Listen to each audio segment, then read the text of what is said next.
I'm going to depart from my normal procedure, which is to not prepare remarks, because I like not to know what I'm going to say. But Hitch was too important to give out random words, so I've actually prepared some remarks.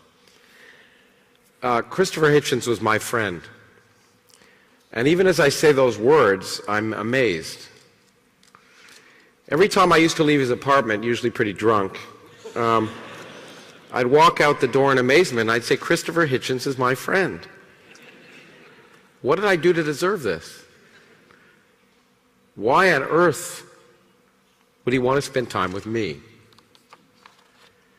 Shortly after his death, I was interviewed on CNN by a cloying and annoying interviewer who tried to suggest that she was intimately familiar with him by calling him Chris on every occasion. And if you knew anything about Christopher, you knew that he'd immediately tell you his name was not Chris.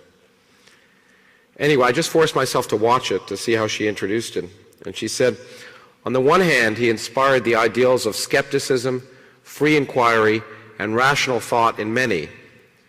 But at the same time, he has been called a bullying, lying, opportunistic, cynical contrarian. And she said that as if it was a bad thing.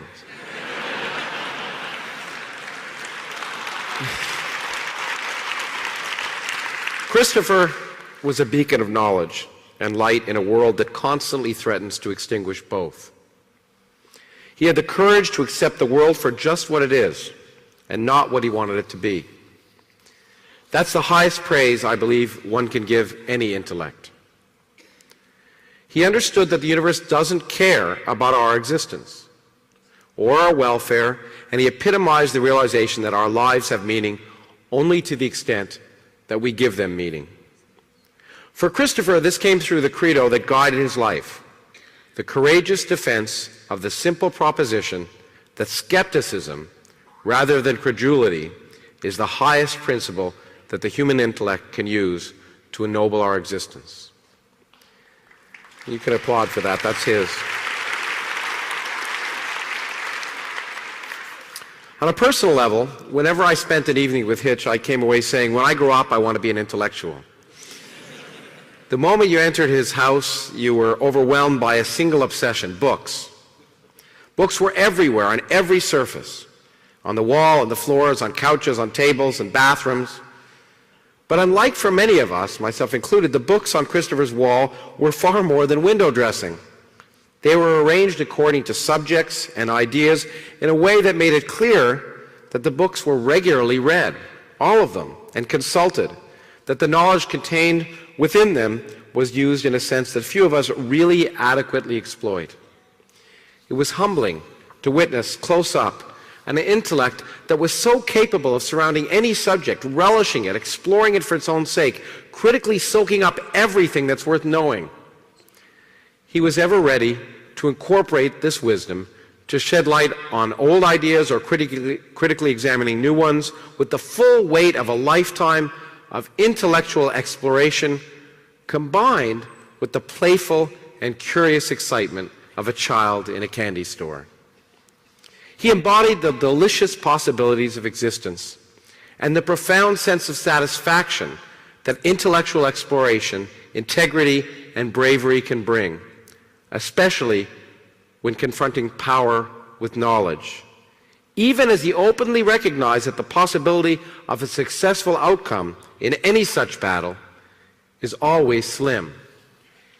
Those are the two features that were most crucial to what I admired about the man. It takes courage to speak out against injustice and ignorance wherever you see it, no matter whose sensibilities you ruffle. But it takes far more courage to do that when you realize that the odds are overwhelming that you will lose, that stupidity, prejudice, superstition, hatred, power, and money generally win. But it doesn't matter. You can't give up. But that second feature, that unadulterated joy of ideas in the human experience, the need for irony and humor, and the recourse to the full banquet of human knowledge and culture that set Hitch apart from so many of the rest of us. Charm and wit, when combined with actual knowledge, is not to be underrated. Since his death, I've been told by many people that that's the greatest loss to the cause of reason that brings all of us here today. I have to say personally, that's what guides me. I remember on the day he died, I told myself that to whatever small extent I could emulate any of those qualities in my own work, to keep the candle of joy and wonder and irony that he kept burning, I dedicate my life to that task. And many's a day when I think, how would I want to present something? And I'm guided by that simple question that so many religious people ask in their lives, but I change the wording, and I ask, what would Christopher do?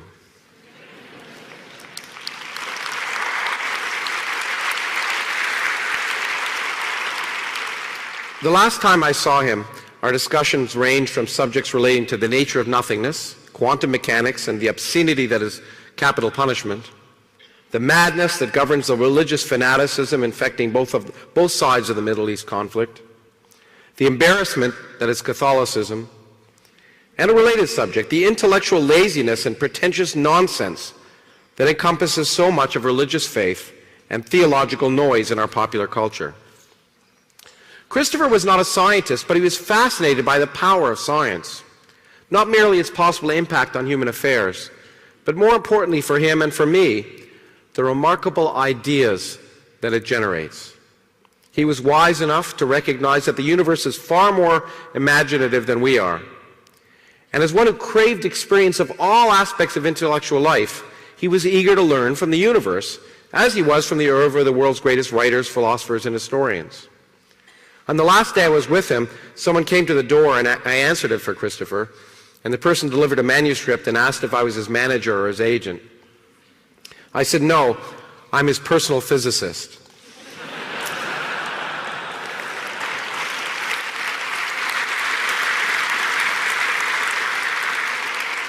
I can think of very few greater honors that I would bestow upon myself than that, in fact.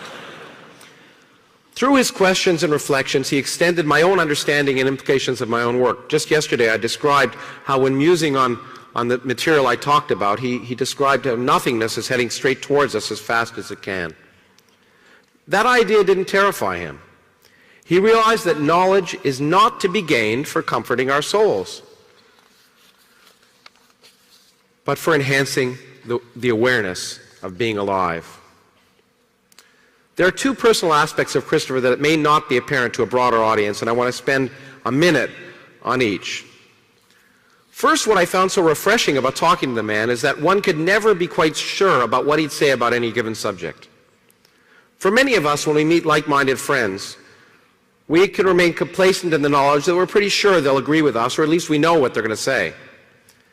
But Christopher approached each subject in its own context, not in the context of liberalism or atheism or any ism. We debated the Iraq War late into the night, and we never agreed. But that leads to the other quality I admired so much in him, his incredible tolerance. Now, tolerance might not be the word that the public associated with him listening to him in his public appearances.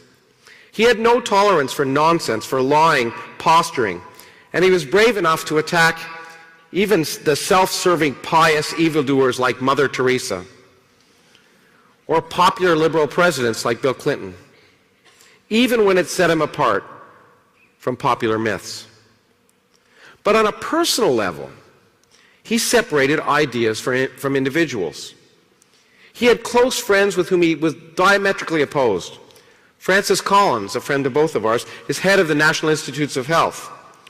His religious ideas border on the nutty, if you ever listen to them. But not only was he a close friend of Christopher's, in fact, he helped him tremendously in the last months of his life, and he served, in fact, as his medical advisor and friend. Justice Antonin Scalia, who's one of the bastions of evil on the Supreme Court in the United States right now, was nevertheless a regular guest at the Hitchens home. And I know his personal company was enjoyed by both Hitch and Carol on a regular basis. Being able to befriend and charm even your intellectual enemies is something we can all learn from.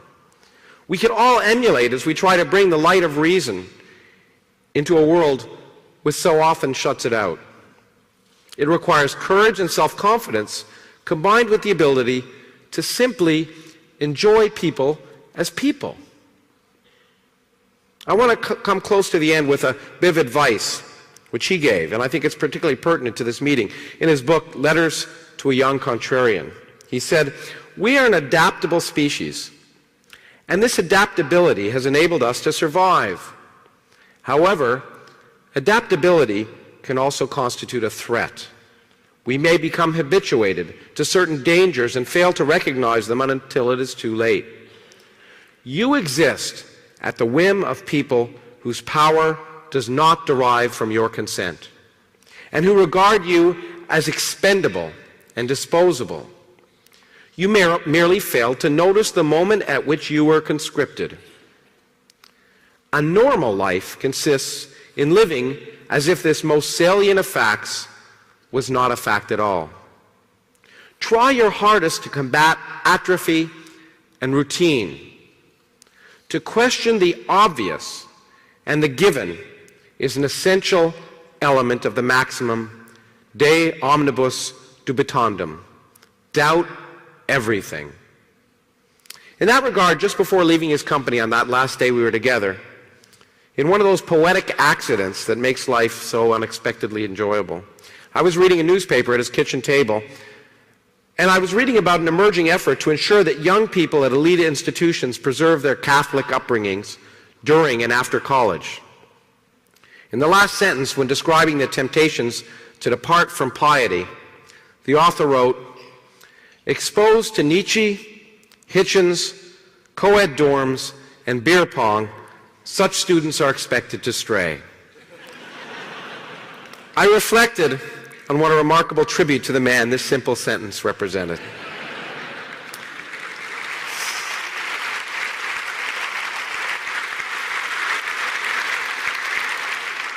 To be so overpowering in one's cultural impact that one can be mentioned without explanation is one thing. But to be sandwiched between Nietzsche and beer pong, that's an honor that very few of us can hope to achieve. And it's perhaps the greatest way that Christopher would want to be remembered. So I'll leave it at that. Thank you.